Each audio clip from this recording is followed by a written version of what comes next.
So if you are just joining us, thank you so much for coming to our Black History Month series wrap up. So we're going to talk about, well, first of all, we're going to thank the people that made it happen. We're going to talk a little bit about the project if you're just now tuning into what Our Voices project is, and then some of the things that we're looking forward to for Our Voices project. So like I said, if you're just tuning into what Our Voices project is, my name is Jackie McGriff. I just had to think about my name for a second. My name is Jackie McGriff, and I am the director and producer for Our Voices project. And Deb, yeah, so I am, sorry, I just am trying to find the video. Oh, here we go. Okay, so hi everyone, Deborah here. I'm the cinematographer and editor for Our Voices project. And I'm from Greece, Rochester, and I'm a local here, so all the Rochester people watching, woo, shout out. Awesome. Okay, hello everyone. Thank you for the comments. We're alive because, like I said, we are new at Facebook Live, and we're trying to get better at it. So thank you so much for your support. Speaking of thank yous, Deb, do you want to start us off with the people that we have to thank? Yes. Oh, so many people, so many amazing people have helped us out with this project. First, I want to thank Courtney, who was one of the teachers at West Irondequoit High School. Thank you, Courtney, for connecting us and preparing the students and staff. Thanks to the students, because the dialogue and the research, the costumes, all of that, you guys were able to do that and pull it off, and it was amazing. And so also, I want to thank Tisha and Jenna for allowing us this space to create and coordinate back and forth between us, the students, and the media. And also Jake, he helped us with the technical stuff, with the setting up of the cameras and the lighting and all of that. He helped us get familiar with the equipment, which was amazing because I'm all about the technical aspect. And also Megan from WXXI Connections, we want to thank you so much. Alex Arnold from 13 Wham, Fox Rochester, Rochester Beacon, and just all of the encouraging words from parents and community members just for following us and your support throughout this project. We really want to thank you guys for everything. So yeah, I think that pretty much covered what I can do for now. Yeah, I also wanted to shout out, because like we have a list in front of us. This is like an award ceremony. We want to make sure that we thank everybody. So we literally have a list in front of us. Also want to give a big shout out to Tiana for connecting us with Democrat and Chronicle and everything. They're working right now for Our Voices project, which is great. They've been talking to our partners as well. And so big shout out to her. Shout out to all of our journalists. Really, thank you so much for covering Our Voices project and the Black History Month series. It's been fantastic. Really love seeing like Deb was saying, all the comments from parents and other educators. Speaking of which, if you are an educator, we understood from one of our partners that there were a number of educators out there that actually shared each of our videos with their students. So we originally West Irondequoit High School, and we understand that there were some educators who also shared, I think, at Aquinas, at East High, at Rush Henrietta. And if you are one of those educators out there who are watching, who shared your videos with your students, please let us know. We would actually love to be able to partner with you in the future on a similar project. We are looking for those schools that share the same mission that we do as far as having a more inclusive history. We believe that history tells us or shows us how we got to now, and it's important to understand that people who had a major impact on how this country was shaped and molded. And we feel like a lot of the stories are often left completely out of the picture, or just not talked about enough. And so we want to partner with those schools, especially when we're highlighting Black people and Indigenous people. There's so much that we don't know, as we found out with this project. There's so much that we don't know about Black and Indigenous people who had great contributions to our country. And so we want to partner with those schools who feel the same way. And so if that's you, if you're an educator, if you're a parent watching this, whatever you can do, if you're involved in your school district in some way, let us know. You can comment, make a comment, and make a comment here. You can send us a direct message. You can send us an email at info@ourvoicesproject.com. We are checking it quite regularly, so we will see it.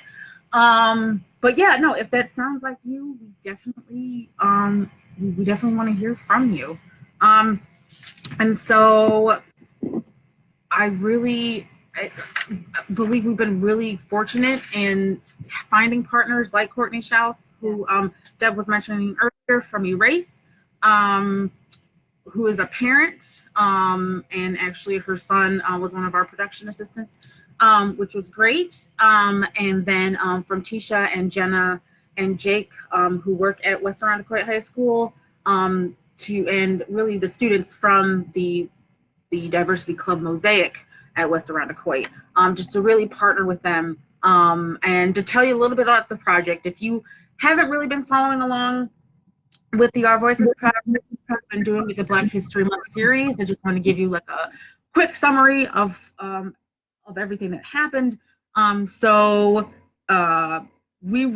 had an idea years and years ago to try to really just learn more about African Americans in our history that we don't talk about, because a lot of times when we're talking about Black history, it's usually what I call the Fab Four.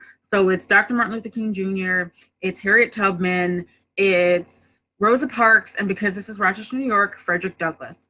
And throughout my years as an adult, I was learning more of these historical figures that we definitely didn't hear about, that had major contributions to our country. And so what I wanted to do was I really wanted to partner with students who would tell their story as if they were them.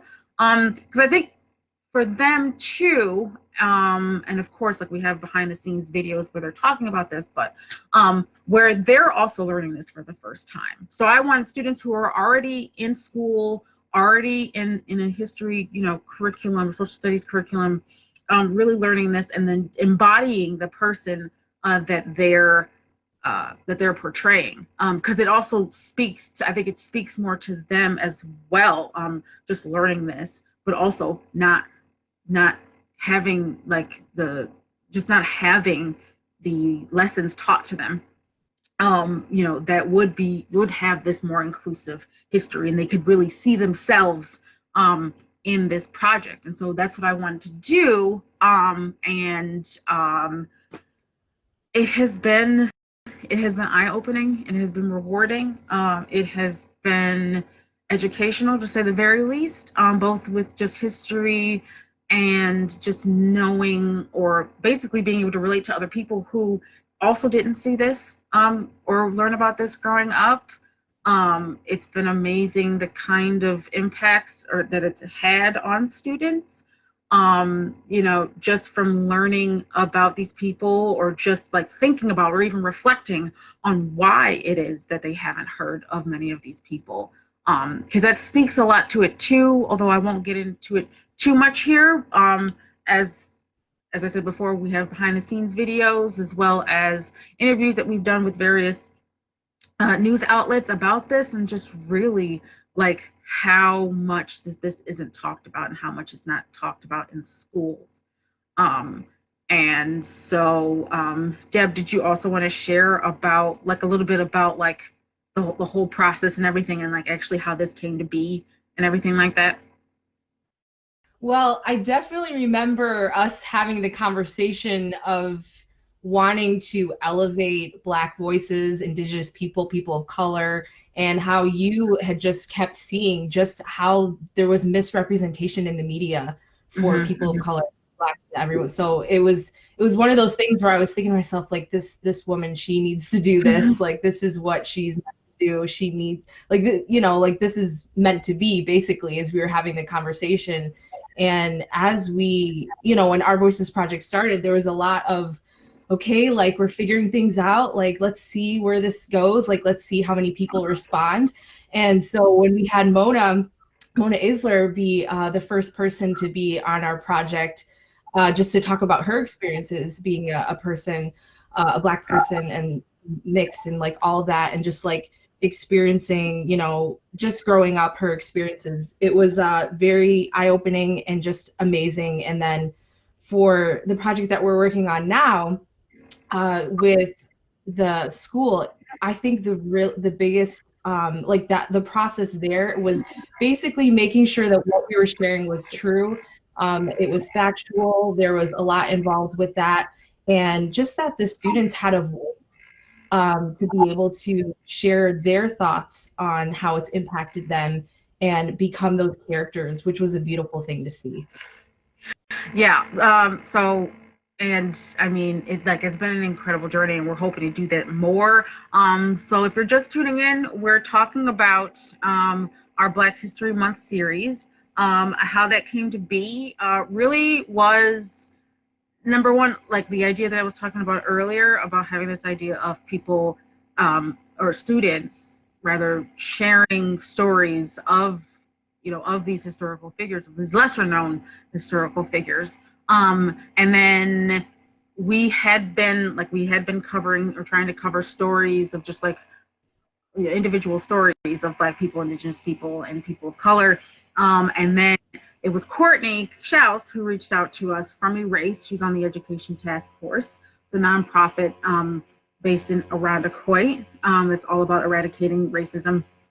And she had reached out to me about actually a project that we will speak a little bit about later on, but another project that we're partnering with West Irondequoit High School for. And they wanted to really do something for Black History Month, so that's when I brought them my idea. And so we met with their diversity club, Mosaic. We had a couple of meetings with the staff and with Courtney, just to kind of cover logistics and everything. We shot it over 2 days, for several hours. We shot when the students were, because of hybrid scheduling and everything like that, when most of the kids were off, or could work it into their schedule to be able to shoot with us. So we shot their historical figure interviews. The kids and the teachers were responsible for the costumes. The students themselves actually went through the research. They, with the help of Courtney and of course the staff there as well. But most of that dialogue is actually like coming from them. So they did the research, came up with like what they thought like that historical figure would say. And from there, I kind of went through it with them. They practiced saying it in front of the camera. We had a teleprompter.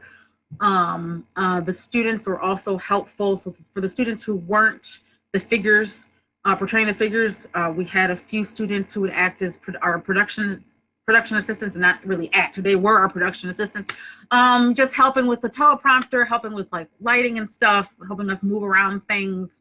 In the a few of the behind the scenes videos, you'll also see like we had a little slate that they would do between takes, just to also keep us organized. But really it was then just shooting that, getting that edited, putting it on our website, putting it on social media and everything like that. And then also making sure for the shooting days that we shot behind the scenes videos to kind of get a sense of what the students were experiencing, both with those who were our actors as well as the ones that helped with research and with coming up with the speeches, and really the dialogue and what they would say, in front of the camera. And I honestly give so much credit as well to the students just for the delivery.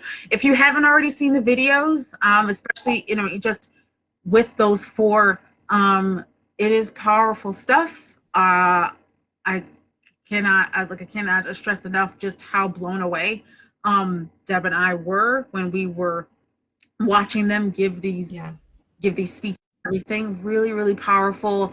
And there's only so much as a director that you can how you can teach one how to act, but I mean they delivered, and I mean it had to have been some of like what they had experienced with reading the stories and everything, but also too, I think it also just speaks to how talented they are, and it was amazing to be part of.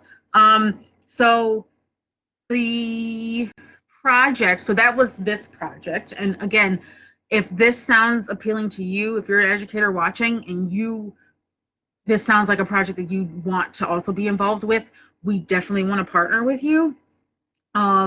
Before I had mentioned too, if you're an educator that shared one of our videos, please feel free to reach out to us. Like I said, you can leave a comment, you can direct message us, you can email us at info@ourvoicesproject.com.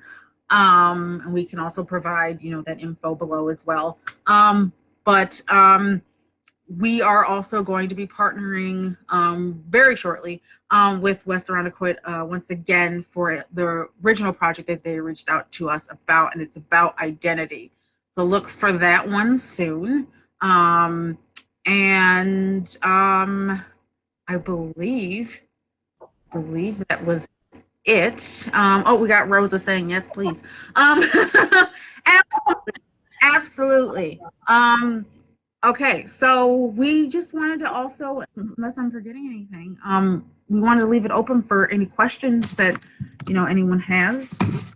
We'll have this video up. Of course, it'll be up. So if you weren't able to tune in to our wrap up, definitely leave us a comment. Like I said, we're always in here. We just shared an article yesterday. So the now Golden Globe winner, Golden Globe winning director, I should say, Chloe Zhao, who was responsible for the movie Nomadland, is also making a Bass Reeves film, which is crazy. And the fact that we covered him this year, and then she is doing a film. I think it was announced back in 2018, so it's still in the works, just as far as like getting that off the ground. But it's just incredible. Like I feel like we should plan like an Our Voices project like meet up to what when that movie eventually comes out, to just like watch it. It'd be fantastic. But yeah, like just seeing all the encouraging messages from parents, from community members, from other educators, just about this project has been absolutely incredible, and we really appreciate it, and we really want to work with schools who feel the same way about his history, as far as being inclusive, as far as having more representation in our curricula.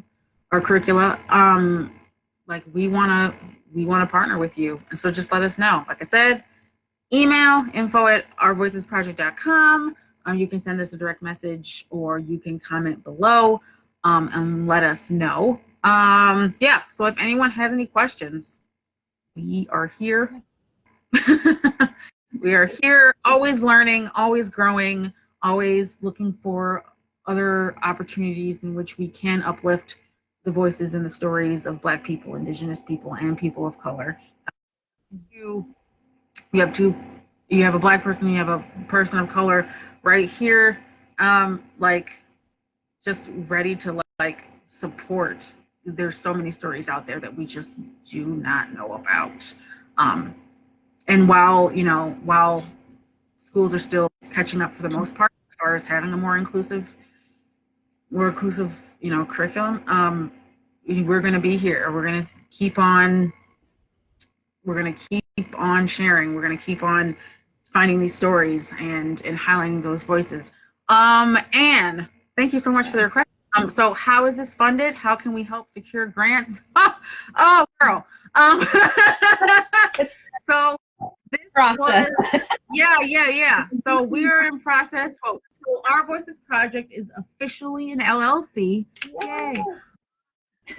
So what happens is, because we're not a nonprofit, we have the way in which that we can get funding is actually through a fiscal sponsorship. So right now we are looking for an organization. So you have to be a 501c3 for you to be our fiscal sponsor. So how that works is, So if we receive money from grants, it goes through our fiscal sponsor, and I believe they take like a percentage, or whatever. We work out like some sort of agreement, so that I believe they take a cut and then just give us the rest. And that's how we can accept money. Yeah.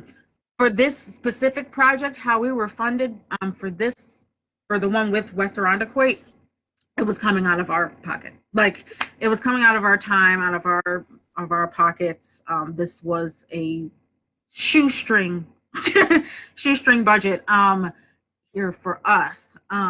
But like, in order to continue to do this work, yeah, absolutely. I mean, if you know of any 501c3 organizations whose mission is similar to ours, we would love to talk to them as far as, being our fiscal sponsor, and then, allowing us to accept grants. As far as grants go, we're certainly looking, to apply for grants, and everything like that, that really apply to us, because there's so many filmmaking grants out there. We just have to narrow down which ones really apply to us, because there's so many different types, and everything like that. There's also education grants that I'm sure are out there. I also think PBS is getting ready to like launch something. I've been seeing something in the works, as far as like awarding grants and everything like that, to filmmakers and stuff.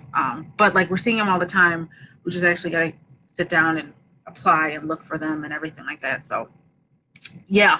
So if you know of someone who is taking on, new organizations or businesses for fiscal sponsorships, let us know.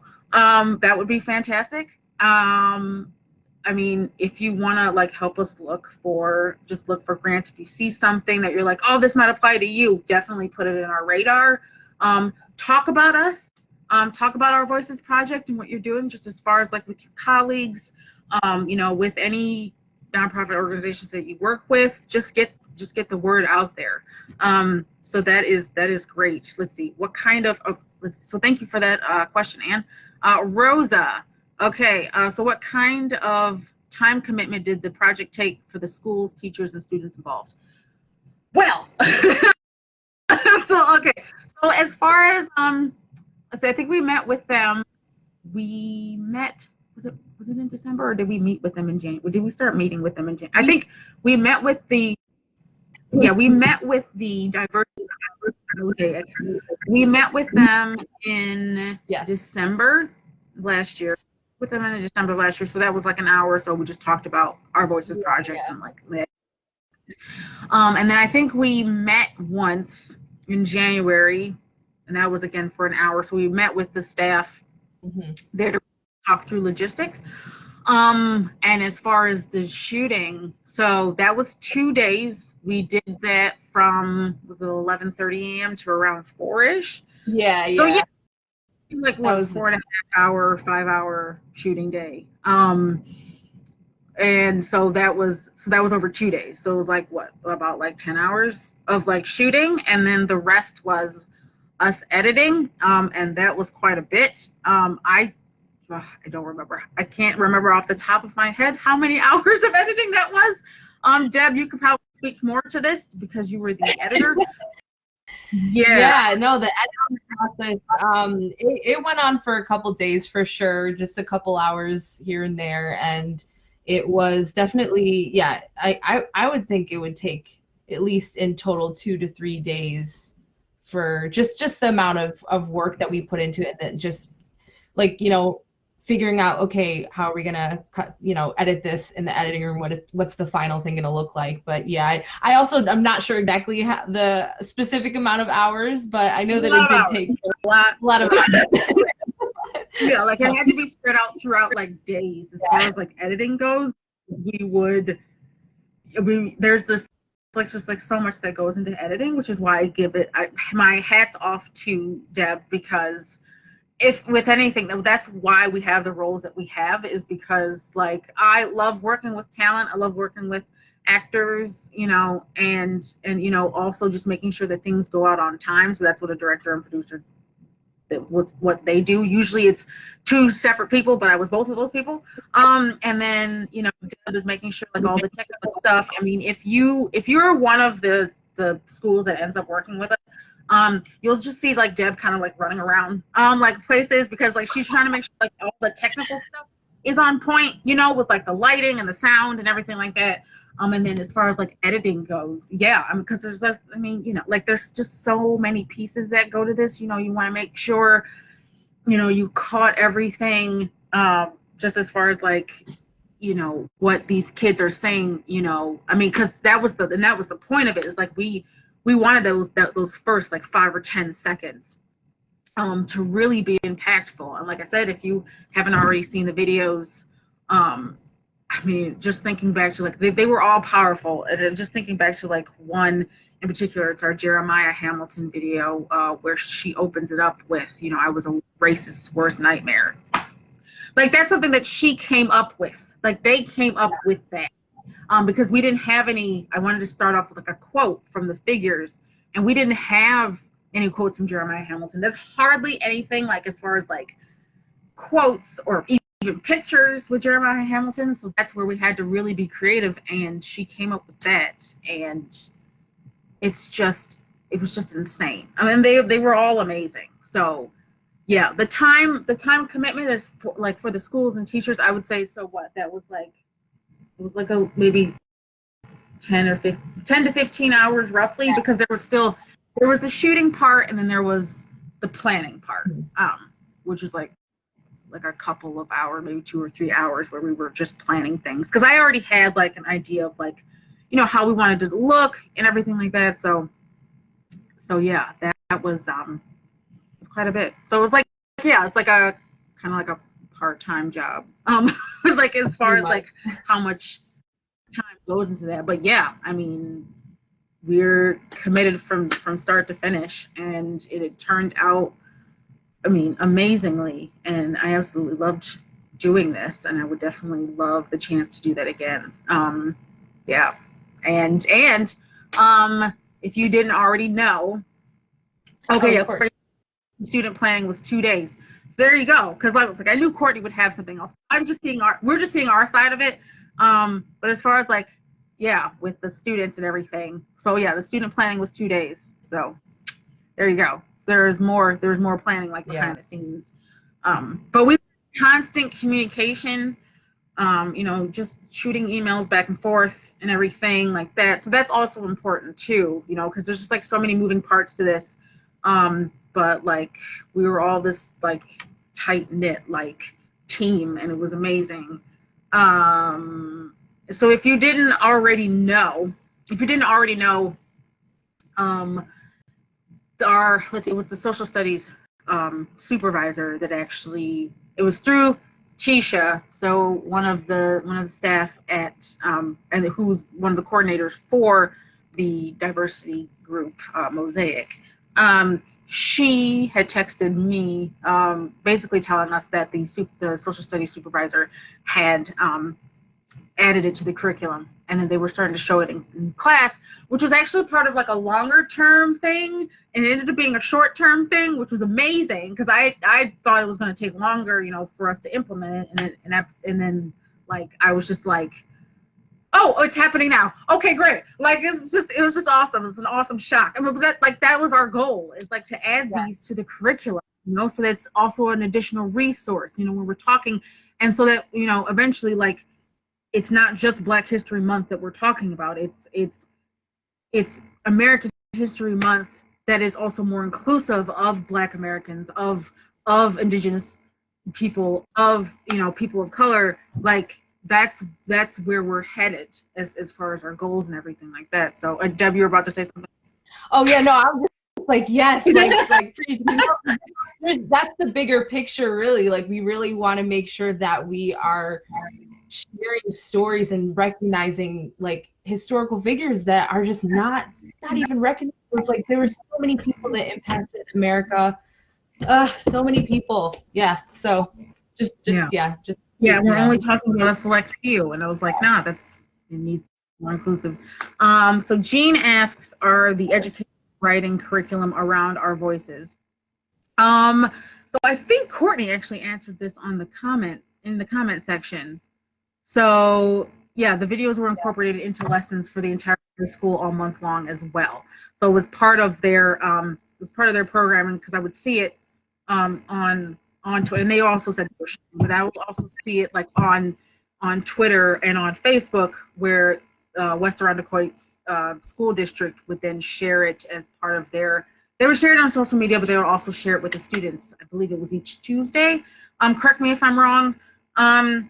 But they would share it with the students, and so it was part of the curriculum. I don't know if they were necessarily writing curriculum around. Okay, thanks, Courtney, for confirming. So that was great. Yeah, but like I would definitely love to see, what more we could do, like with like we would provide obviously like the filmmaking part of it and everything. Yeah, thanks, Courtney. We're called peak lessons. So That's it. so I would love to like be able to like sit down and or just like see what educators like what other things like educators could create around the videos themselves. Like I said, like we are responsible for the filmmaking and everything like that, the shooting, the editing, and all that. Like as far as like again like working with educators, what we were able to do and pull off in this like short amount of time, like it's like amazing to me, because it was like I think we had talked about it at the end of December, and then I turned to Deb and I was like, did I just create more work for us? So like Yeah. the fact that we were able to like come together, pull it off, was fantastic. Like it's just incredible and speaks to like the amazing people in Irondequoit, in West Irondequoit High School, just to be able to do this as well. The parents that I saw rally around this was just incredible. So Courtney is confirming that there's no writing curriculum, so it's just the videos. Jean, I hope that answers your question. Yeah, great questions. Great things. I'm seeing. Thank you, Rosa, for the comments. She said, beautiful work, amazing. Yes, we definitely need new resources for sure. For sure. We are happy to oblige. Yeah, I'd like to take on Our Voices project. Awesome. Let's see. Does anyone, like I said, this will be posted to the page, of course. So if you missed it, feel free to watch later, and also to, leave us any comments. Like I said, once you comment, like we get the notification, so we'll see it and respond. And we're hoping to work with schools across Monroe County. So again, if you're a parent, if you're an educator, you are somehow involved with the school district, let us know where you're from, and and reach out to us and let us know that you'd like to partner with us. So that'd be great. Jean asks, let's see, maybe you answered this already. How did you fund the project? Yeah, so we talked about this earlier, but I think you hadn't tuned in yet. So like I'll say, it was out of our pockets. That's how we funded. Like this was out of our money, but it was like it's not like we want to continue doing these projects, but for us, that was a lot of, it was on a shoestring budget. And so like right now what we're doing is we're looking into grants and everything like that and we're looking into getting a fiscal sponsor so that we can accept the money from grants. So Jean, yeah, like if you have anyone, I already reached out to VSW, I believe. But like if you know of any others, who would like to, take us on as far as, them being our fiscal sponsor, we would absolutely welcome it with open arms. And any grants that you know of, both in maybe filmmaking and education wise, this would be fantastic, because we want to see this work continue, and we want to continue doing this work because it's absolutely 100% important to us. It has, I mean, like, just like seeing and hearing the how it's impacted students, the students that we worked with, and like other students that I've seen also, watch these videos. is incredible, and just like the people that I've been talking to about like what their experience was growing up in high school and not hearing about these, or basically like Black history within the context of American history being confined to like a couple of events and then that's it. Like there was so much more in our history that we need to know. I also think I think it's wrong that, you know, African American history specifically is an elective in college. You know, what's also an elective in college is European history. So why isn't it that African American history is also incorporated within, like more of it is incorporated within our curriculum? So yeah, it's just nuts. But like that's the driving force behind this project, is because we want to see these lessons across the board. And like I was saying earlier, I'm very much a student of history. And I feel that in order to know where one's going and to know how we got to here, is in understanding our history and understanding the whole history. And like I said, it's a lot, but I mean, it's worth exploring. We need to know more about our history. We need to know. Because it's only in knowing our history that we're going to be able to move forward and not repeat the same mistakes that we did. And I know that sounds cliche, but it's the absolute truth. And so we look forward to doing more of those projects with schools across the board, schools across Monroe County, eventually, because I'm not just limiting it to Monroe County, eventually across the state, across the U.S., like here. We are here for it. Yeah. Other yes, Jean, we absolutely agree. Our work needs to continue. Yes. Thank you so much for that. Yeah. Any other questions for us? Yep. Like I said, we're gonna post later on to this. 2 ideas so far: Frederick Douglass Family Initiatives and Partners in Restorative Initiatives. Okay. Right now, I'm copying it. Thank you, Jean, for that. Yeah. Seriously.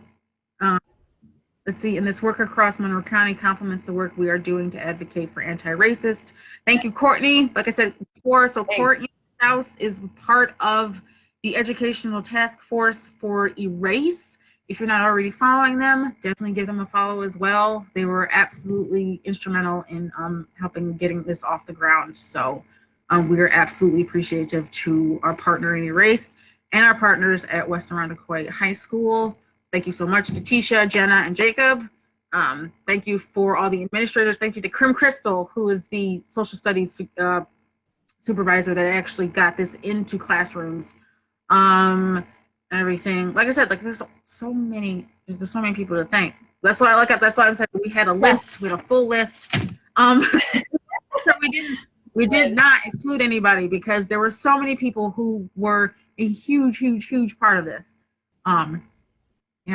So let's see if there aren't any more questions. Someone else came. Look at that. If there aren't any more questions, like I said, we'll be posting this to the Facebook page. Check out our website, www.ourvoicesproject.com, if you haven't already. Right there. So when you get to the page, you can click right on the lesser known historical figures and look at the videos. You can also go to our YouTube page from our website. There we also have, and on our Facebook page too, we have behind the scenes videos where you can also kind of get into the minds of the students who were both the actors and also our researchers, our production assistants, and pretty much just involved from the start. So if you have any other questions, let us know. If you want to work with us, leave us a comment, email us at info@ourvoicesproject.com, leave a comment on any one of our posts. We would absolutely love to hear from you and work with you. So like I said before, I'm Jackie McGriff, the director and producer of Our Voices Project, and Deb Alvarez, photographer and editor. Yes, and we thank you so much, so much for tuning in. Thank you, Courtney Shouse, for not only for your partnership, for also for answering questions for us in the comments. We appreciate you. And thank you guys so much. Have a great night. And we hope to have more lives and to hope to see you out there as we film more stories. So thank you so much. Thanks, everyone.